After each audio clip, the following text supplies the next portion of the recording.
बिस्मिल्लाहिर्रहमानिर्रहीम। अस्सलाम वालेकुम। मैं आपको अपने चैनल सारिम कोचिंग सेंटर में खुशामदीद कहता हूँ। आज का हमारा टॉपिक किसी सीरीज़ में से नहीं है, ये थोड़ा सा हट के है, बट आज के लिए बहुत ज़रूरी है। आज के वक्त में बहुत ही ज़रूरी है कि how to attempt a paper, कि पेपर को किस तरह अटेम्प्ट किया जाए, पेपर को किस तरह अटेम्प्ट किया जाए ताकि हमारा एग्ज़ामिनर जो है वो हमसे इंस्पायर हो और साथ ही साथ हमें अच्छे नंबर भी दे। ठीक है, कि हमारे पेपर के हम पेपर को इस तरह अटेम्प्ट करें कि अब जो एग्ज़ामिनर है वो उस पेपर से इंस्पायर हो और साथ ही साथ हमारे अच्छे नंबर आएँ।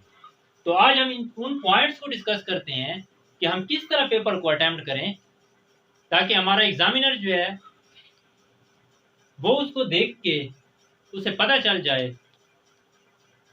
ठीक है, किस तरह अटेम्प्ट करते हैं और किस तरह अच्छे नंबर आते हैं। हम वही पॉइंट्स पढ़ने जा रहे हैं। अब मैं आपको अगर बताऊं कि फॉर एग्जांपल 2 पेपर हैं आपके पास, ठीक है, 2 पेपर हैं, सेम साइज के, सेम लाइनें उस पे लगी हुई हैं, ठीक है, सेम लाइनें लगी हुई हैं, सेम साइज के हैं, 2 स्टूडेंट्स के 2 पेपर हैं। एक पेपर ये एक स्टूडेंट का है, ये दूसरे स्टूडेंट का है। और जब रिजल्ट आता है पेपर देने के बाद हम इनसे पूछते हैं तो दोनों स्टूडेंट कहते हैं कि पेपर बड़ा अच्छा हुआ।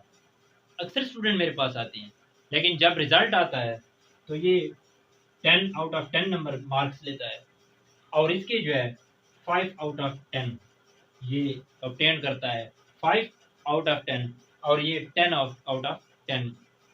तो ऐसी कौन सी रीजन है, ऐसी कौन सी वजूहत हैं, वो कौन से पॉइंट हैं कि ये ज्यादा नंबर ले रहा है इससे, इसमें ऐसा कुछ है, कोई ना कोई वजह जरूर है कि ये जो है 10 में से 10 नंबर ले रहा है और ये 10 में से 5 ले रहा है। एक ही लाइन के 2 बच्चे हैं, एक ही क्लास के 2 बच्चे हैं, लेकिन आखिर कौन सी ऐसी वजूहत हैं, कौन सी ऐसी रीजंस हैं जिसकी वजह से ये इतने ले रहा है और ये इतने ले रहा है। इस पेपर के अंदर कोई कुछ ऐसा था जिसने इंस्पायर किया एग्जामिनर को और इसके अच्छे नंबर आए। ठीक है, तो आज हम इस चीज को डिस्कस करने वाले हैं। सबसे पहले जो है आपने क्या करना है, अपने पेपर को नीट एंड क्लीन रखना है। क्या करना है आपने? नीट एंड क्लीन रखना है, साफ सुथरा पेपर हो, जो भी लिखें साफ करके लिखें। ऐसे ऐसे स्टूडेंट होते हैं, मैं अपने सेंटर के अंदर जब पढ़ाता हूं, ऐसे ऐसे स्टूडेंट होते हैं जो खुद नहीं पढ़ सकते उस चीज को जो उसने लिखी होती है। तो जो एग्जामिनर आपकी गैर मौजूदगी में आपके पेपर को चेक कर रहा है तो उसको कैसे समझ आएगी जबकि आपको खुद को वही चीज समझ नहीं आ रही जो आपने लिखा है। तो आपने नीट एंड क्लीन लिखना है ताकि जो एग्जामिनर है वो उसको पढ़े तो उसको हर एक चीज साफ और वाजे दिखनी चाहिए और वो आसानी से पढ़ सके। जो नेक्स्ट रीजन है आपने पेपर अटेम्प्ट करते हुए जहन में रखनी है, वो प्रॉपर हेडिंग्स। क्या करना है आपने? हेडिंग्स जो है आपने प्रॉपर किस्म की देनी है और हेडिंग जरूर देनी है। पेपर्स के अंदर, अपने पेपर के अंदर जरूर हेडिंग दें, जरूर दें, लेकिन गैर जरूरी हेडिंग से परहेज करें कि ऐसा ना हो कि आप एक क्वेश्चन अटेम्प्ट कर रहे हैं और उसमें आपने जो जरूरी हेडिंग्स थी 5 थी और आपने 10 दे दिए और जब उसको आपने एक्सप्लेन किया तो एक एक लाइन में एक्सप्लेन करते गए। तो ये नहीं, हाँ उसको आप प्रॉपर हेडिंग दें, जो सेंटर ऑफ इधर जो है जिसको हम इन्वर्टेड कॉमास या कोटेशन मार्क कहते हैं वो लगा लें और यहाँ मिड के अंदर, पेज के मिड के अंदर दरमियान में आपने क्या करनी है, हेडिंग देनी है। ठीक है, और साइड पे आप बहुत ज्यादा जगह ना छोड़ें, जब आप लिखें तो आप बहुत ज्यादा जगह ना छोड़ें, सिर्फ हेडिंग यहाँ पे दें। एक लाइन आप मोटे मार्कर से लगा के आप यहाँ से स्टार्ट करें और यहाँ तक लिखें, फिर दूसरी लाइन आप यहाँ से स्टार्ट करें, यहाँ तक लिखें। इस लाइन को आप प्रॉपर किसी साइड पे जो लाइन मार्कर से, ठीक है, और जो चीज पूछी गई है सिर्फ उसका जवाब लिखें। जो चीज़ पेपर के अंदर पूछी गई है सिर्फ उसी चीज़ का जवाब लिखें, मज़ीद एग्ज़ैजरेशन ज़्यादा बातों से परहेज़ करें आप। सिर्फ वही चीज़ लिखें जो भी क्वेश्चन में जो भी वो पूछ रहा है एग्ज़ामिनर, आप वही चीज़ लिखें। वो बच्चा जो पेपर अटेम्प्ट करता है, जो भी बच्चा पेपर अटेम्प्ट करे उसको जस्टिफाई किया हो, ठीक है? शॉर्ट क्वेश्चन, लॉन्ग क्वेश्चंस को आप लाइन लगाएं। जब आप क्वेश्चन आपका कंप्लीट हो जाए तो आपने क्या करनी है, लाइन लगानी है, ठीक है? उसके ऊपर उसके नीचे जो है आपने लाइन लगानी है, क्योंकि ये क्या होती है, closing line. Closing line, closing line आप इसलिए लगाएं ताकि जो आपका जो नेक्स्ट क्वेश्चन है इसके दरमियान और ये दोनों जो है अलहदा हो जाएं, ताकि जब एग्जामिनर जल्दी के अंदर मार्किंग कर रहा होता है, जब वो मार्क्स आपकी चेक कर रहा होता है जब आपके पेपर को, तो वो ऐसा ना हो कि वो क्या करते हैं जो लाइन नहीं लगाते, तो जो एग्जामिनर होते हैं वो चेक करते हुए ऐसा होता है कि वो दो क्वेश्चंस को एक देख के एक कर लेता है और वो दोनों को एक ही क्वेश्चन के नंबर देता है, मार्क्स देता है। और पेपर के अंदर एक और बात का बहुत ख्याल रखें कि गैर जरूरी जगह आप ना छोड़ें, कि फॉर एग्जांपल अगर आपका क्वेश्चन जो आपका पेज है यहाँ पे अगर वो जो है खत्म हो जाता है तो आप पूरे का पूरा सफा छोड़ देते हैं, तो इस चीज के आप परहेज करें। ये गैर जरूरी जगह जो है इसको ना छोड़ें, ये बहुत बुरा असर उसके ऊपर डालती है एग्जामिनर के ऊपर। हाँ, अगर 50% या 50 से ज्यादा जो है यूज हो चुका है तो फिर आप छोड़ सकते हैं, लेकिन अगर 50 से कम हुआ है तो आप ब्लैंक ना छोड़ें उसको, नीचे जहां पे खत्म हुआ है लाइन लगाएं, क्लोजिंग लाइन, नीचे और सवाल शुरू करें। एक और बात याद रखें पेपर अटेम्प्ट करते हुए कि अगर उन्होंने आपसे 4 क्वेश्चन पूछे हैं तो आपने 4 ही करने हैं।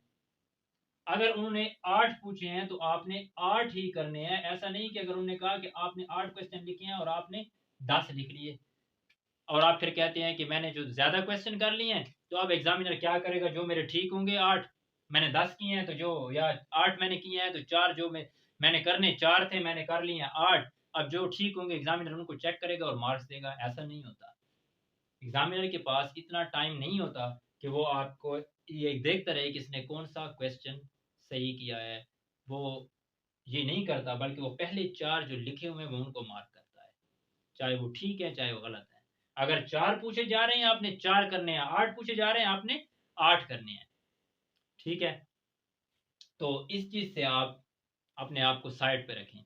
ये एक अच्छा इंप्रेशन नहीं होता कि आप ज्यादा जो है क्वेश्चन कर लेते हैं। उसके बाद पेपर को आप इस तरह से अटेम्प्ट करो, हमारे यहाँ तो ये नजरिया है कि जो सवाल बहुत ज्यादा आता है हम उसको पहले करते हैं। आपने क्या करना है, जो बहुत ज्यादा आपको जो क्वेश्चन आता है, जो बहुत ज्यादा अच्छी तरीके से आपको आता है, वो आप क्या करें, दूसरे नंबर पे करें। क्यों दूसरे नंबर से? इसलिए कि एग्जामिनर जब मार्किंग करता है, जब पेपर चेक करता है, तो पहले क्वेश्चन से उसका तसलसल बनता है। तो जब वो पहले क्वेश्चन जो उससे दूसरे नंबर वाला है उसको आपने पहले करना है, जो आपको दूसरे नंबर पे अच्छा आता है उसको आपने पहले करना है। तो आप वो क्या करता है, वो जो था उसको जो है आप वो करता है कि पहले से वो अगर वो उसका तसलसल बनता है, आपने जो आपका दूसरे नंबर पे या तीसरे नंबर का जो अच्छा सवाल था आपने पहले लिखा, तो उसके जहन में आ जाता है कि इस बच्चे ने कुछ किया है। तो जब उसका तसलसल बनता है तो आपका दूसरा क्वेश्चन आ जाता है, और जो बहुत ही अच्छा आपको आता हो आप उसको दूसरे नंबर पे करते हैं।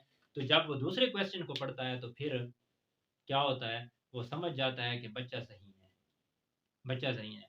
अब जो है, तो आपने जो आपका जो बहुत ज्यादा अच्छा क्वेश्चन था वो आपने दूसरे नंबर पे कर लिया। अब उसका तासुर जो एग्जामिनर का था उस पर इंप्रेशन पड़ गया कि ये लाइक बच्चा है। अब जो आपका कमजोर क्वेश्चन है, जो आप चौथे नंबर पे जिसको आपने रखा हुआ है, उसको आप तीसरे नंबर पे कर लें, जो कमजोर सा क्वेश्चन था।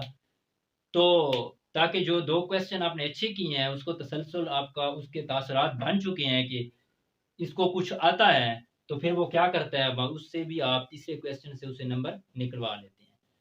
तो जो जिस क्वेश्चन को आपने तीसरे नंबर के ऊपर रखा हुआ था उसको आप चौथे पे कर लें। तो ये पेपर अटेम्पटेशन की जो है कुछ रूल्स या कुछ रीजंस या कुछ आप कह सकते हैं जिसकी वजह से आप अच्छे मार्क्स ले सकते हैं। और हाँ, हमारे यहाँ क्या होता है, बच्चे प्रैक्टिस नहीं करते, लिखते नहीं हैं, या अगर वो लिखते हैं बॉल पॉइंट से लिखते हैं या और पेपर से। अब वहाँ पेपर पे बैठ के वो अगर जिस पेन से उन्होंने पेपर करना है, तो पूरा साल वो उस पेन को हाथ भी नहीं लगाते, जिसकी वज़ह से ये मसला बन जाता है। तो यही चंद वजूहात थी कि आपने क्या करना है, जो आपका दूसरे नंबर पे अच्छा क्वेश्चन है, उसको आप जो है पहले नंबर पे ले आएँ और जो सबसे अच्छा याद है, उसको आप दूसरे नंबर पे करें और जो आपका कमज़ोर क्वेश्चन है, वो तीसरे पे करें और जो तीसरे नंबर का क्वेश्चन था, उसको आप चौथे पे करें। और जो और क्या इसमें बताएँ कि नीट एंड क्लीन हो, प्रॉपर हेडिंग्स हो, फ़ज़ूल हेडिंग से परहेज़ करें। आपने क्लोजिंग लाइन लगानी है, ठीक है? और लास्ट पे एक बात जिसके बाद मैं अपना लेक्चर ओवर करता हूँ, वो ये है कि आपने पेपर को रीरीड ज़रूर करना है। पेपर को ज़रूर दोबारा पढ़ें कि मैंने क्या लिखा है, एग्ज़ामिनर क्या पूछ रहा है और मैंने क्या उसको जवाब दिया है। और कौन-कौन सी चीज़ें अगर गलत भी लिखी होंगी कोई चीज़ तो उसको आप करेक्ट कर लेंगे। तो ये चंद वजूहात थीं और आज का ये बहुत बड़ा मसला है, पेपर अटेम्प्ट करना नहीं आता बच्चों को, जिसकी वज़ह से उनके मार्क्स कम आ जाते हैं। इंशाल्लाह नेक्स्ट लेक्चर के अंदर फिर मिलते हैं। Thank you very much.